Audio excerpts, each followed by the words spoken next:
Hello दोस्तों, कैसे हैं आप सभी लोग। मैं अवनीश द्विवेदी स्वागत करता हूं आप सभी का ई स्टडी फार्मेसी के इस यूट्यूब चैनल पे। हम लोग कर रहे थे हमारी फार्मास्यूटिक्स 1 और जनरल फार्मेसी के लॉन्ग इंपॉर्टेंट क्वेश्चंस की सीरीज़ को।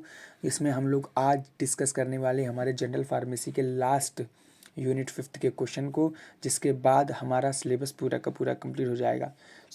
हम लोग सेमी सॉलिड ओजस फॉर्म को कर रहे थे जी। इसमें हम लोगों ने डिस्कस किया था कि सेमी सॉलिड ओजस फॉर्म हमारी दो टाइप की होती हैं, एक्सटर्नल यूज़ और इंटरनल यूज़। एक्सटर्नल यूज़ के पर्पज़ में हम लोगों ने ऑइंटमेंट,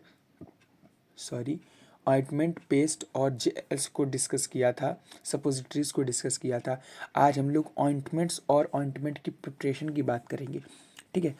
ऑइंटमेंट हमारा ऐसे सेमी सॉलिड डोजेस फॉर्म होते हैं जो हमारे एक्सटर्नल एप्लीकेशन के लिए बने होते हैं।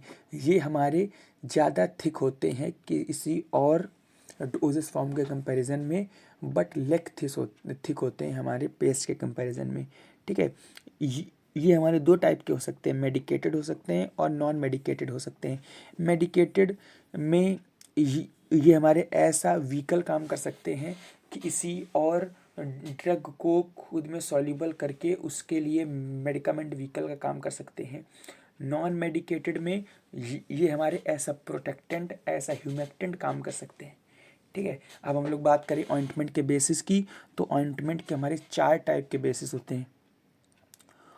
ओलियजिनस बेस, जिनको हम लोग हाइड्रोकार्बन बेसिस भी कहते हैं। इसका एग्जांपल होता है हमारा पेट्रोलियम। एब्सॉर्प्शन बेस, ऐसे बेस जो हमारी बॉडी में बहुत जल्दी एब्जॉर्ब हो जाते हैं। इसका एग्जांपल होता है लेनोनिन।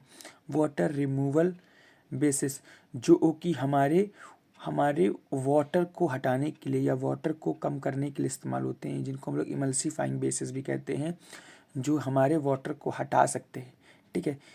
इनका एग्जांपल होता है हमारा हाइड्रोफिलिक ऑइंटमेंट। चौथा होता है हमारा वाटर सॉल्युबल बेसिस, जो कि हमारे ग्रीसलेस बेस होते हैं। इट मीन्स इनमें कोई भी ग्रीसी एलिमेंट नहीं ऐड होता है। इसका एग्जांपल होता है हमारा पिग ऑइंटमेंट, ठीक है। फैक्टर्स अफेक्टिंग डर्मल पेनिट्रेशन, बहुत इंपॉर्टेंट क्वेश्चन है, कई बार पूछा जाता है। डर्मल पेनिट्रेशन क्या होता है?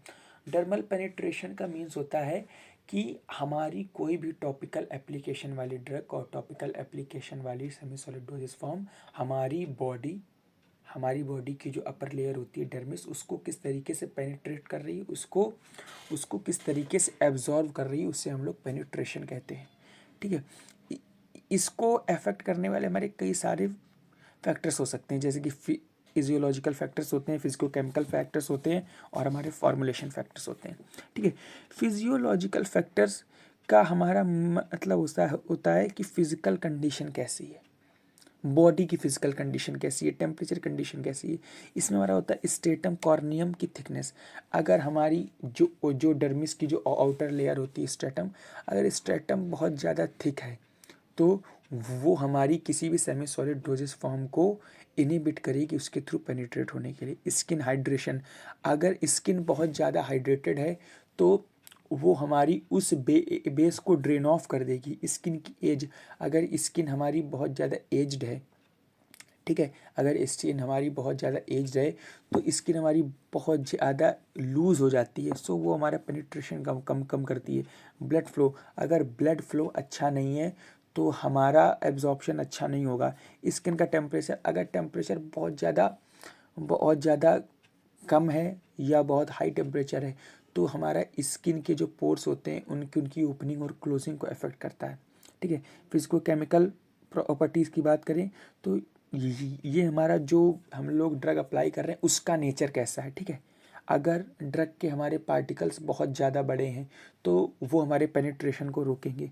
ड्रग अगर हमारी लिपोफिलिक अच्छी है तो उसका एब्जॉर्प्शन ज़्यादा होगा। अगर लिपोफिलिसिटी कम है तो वो हमारी बाय लिपिड मेम्ब्रेन को पास नहीं कर पाएगी और इसका एब्जॉर्प्शन हमारा कम होगा।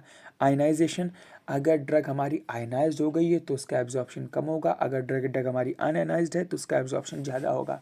कंसंट्रेशन, अगर हमारे ऑइंटमेंट में ड्रग का कंसंट्रेशन बहुत ही कम है तो वो कितनी एब्जॉर्ब हो पाएगी और कितना अपना इफेक्ट शो कर पाएगी। फॉर्मुलेशन फैक्टर, सबसे इम्पॉर्टेंट फैक्टर्स है फॉर्मुलेशन फैक्टर।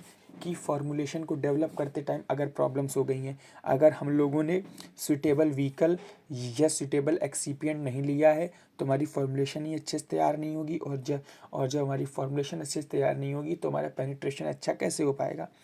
ठीक है, पेनिट्रेशन इन्हेंसर कई बार अगर हमारी ड्रग में कुछ एक्सीपिएंट्स प्रॉब्लम करते हैं तो हम लोग क्या करते हैं, हम लोग उसमें फॉर्मुलेशन पेनिट्रेशन इन्हेंसर्स ऐड कर देते हैं, सो दैट वो ड्रग के रिलीज़ को बढ़ा सकें, सो दैट हमारा पेनिट्रेशन बढ़ सके। ठीक है, फिर पीएच हमारा बहुत इम्पोर्टेंट रोल प्ले करता है, सो दैट स्किन के कांटेक्ट में ड्रग अच्छे से आ सके।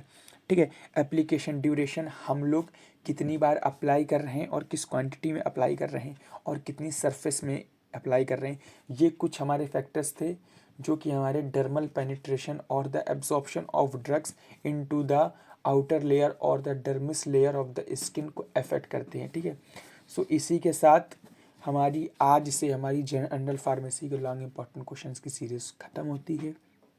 आप लोग इस आखिरी वीडियो तक हमारे साथ बने रहे, इसके लिए आप सभी का बहुत बहुत धन्यवाद। आपको कोई भी डाउट हो तो आप हमें इस वीडियो पे कमेंट कर सकते हैं। हमारे टेलीग्राम को अगर आपने ज्वाइन नहीं किया है तो आप हमारे टेलीग्राम को ज्वाइन कर सकते हैं, और वहाँ पे आपको कोई भी डाउट हो तो आप हमसे क्वेश्चन पूछ सकते हैं। थैंक्स फॉर वॉचिंग, मिलते हैं आगे की सीरीज़ में।